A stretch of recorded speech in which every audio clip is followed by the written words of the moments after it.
Hello, this is Heather Hoffman, and today I have a trio of cards to share using Pinkfresh's Floral frame stamp set and some simple monochromatic tone-on-tone coloring just to add a little bit of interest to the image and make these clean and simple cards.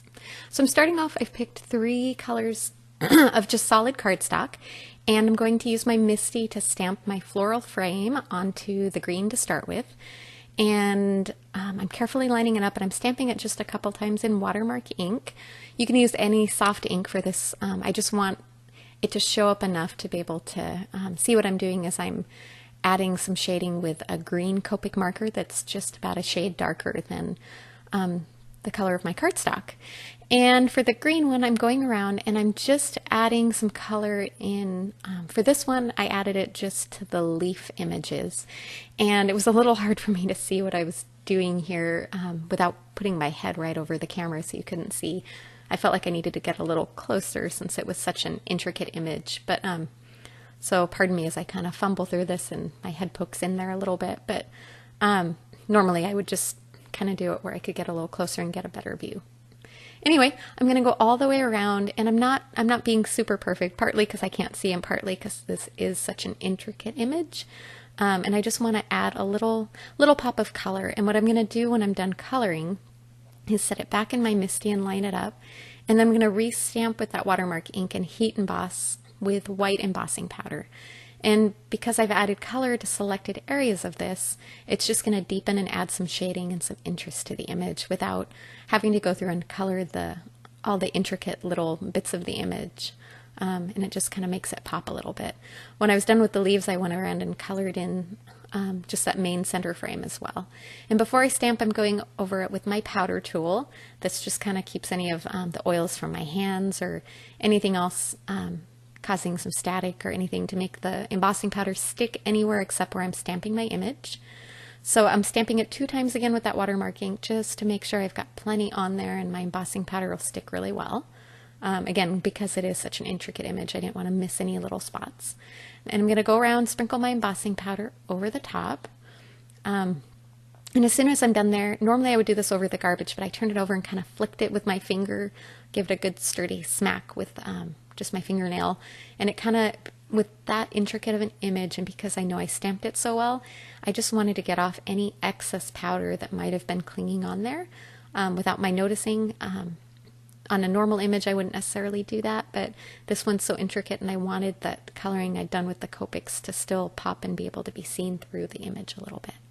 All right, once I've got that heat embossed, now you notice the die for this is a solid frame, which makes it a little hard to line it up.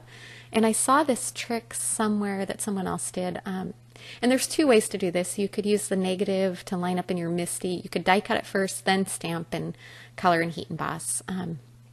But it was a little easier to color this image before die cutting it because I had a little more to hold on to and a little more room to work with. So I die cut that frame once out of just plain white cardstock, and I used it as a stencil to lay over my colored image, and then I could pop my die right into that center part and run it right through my die cutting machine, and it lines it up perfectly for me. Again, I don't remember where I recently saw someone do that, and I just thought it was such a great idea and a good way to line it up, and another alternative to die cutting in advance and stamping into the die cut image. Now that I've done that once, I paused the video and I went ahead and did my other 2 colors so you could see, and I have some white card bases that I'm going to mount these onto. But before I do that, I want to add a little interest to the background. So my favorite technique lately has been adding black splatters with my Pinkfresh liquid watercolor in Licorice and just using a tiny paintbrush. So I have a box there I use to protect my work surface, and I'm just going to dip that paintbrush in that liquid watercolor and add a few splatters. It works really well and it makes such a nice intense black color for the splatters, and I love that. So now I'm going to push those off to the side and allow them a few minutes kind of to dry. Normally I would let them dry longer than I did here, but I kind of wanted to finish the video, so I just was really careful. But I went ahead and added my foam adhesive to the back of each of the frames. Did it all at once. When you're doing multiples like this, it's kind of nice to be able to do all the steps at the same time, and then you can kind of assembly line and get things done quickly. So once I finished all of that, again, normally I would set these aside and I'd wait a little bit longer for the splatters to dry. I think I only smudged one, so I did okay and I was nice and careful, but ideally a little more time would be better.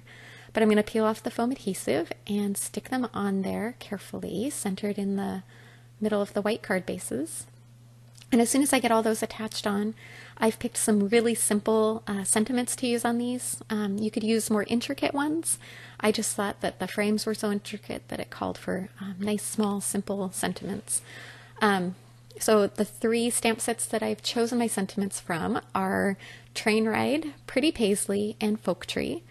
And I'm just kind of lining them up in the center where I know I'm going to want to stamp them. Another handy tip with these, you could make cards like this in a whole rainbow of colors and then keep them on hand until you actually needed a specific card.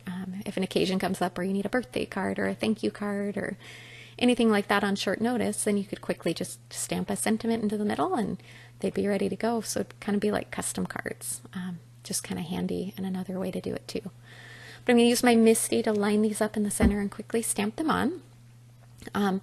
One thing with these little tiny, you'll notice especially on the next one when I do it, sometimes those little sentiments stick to your fingers when you're trying to get them lined up where you want.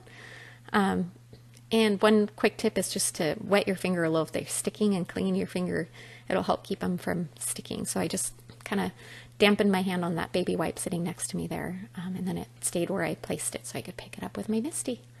All right, there's the whole set of them all finished and a closer look at each of them.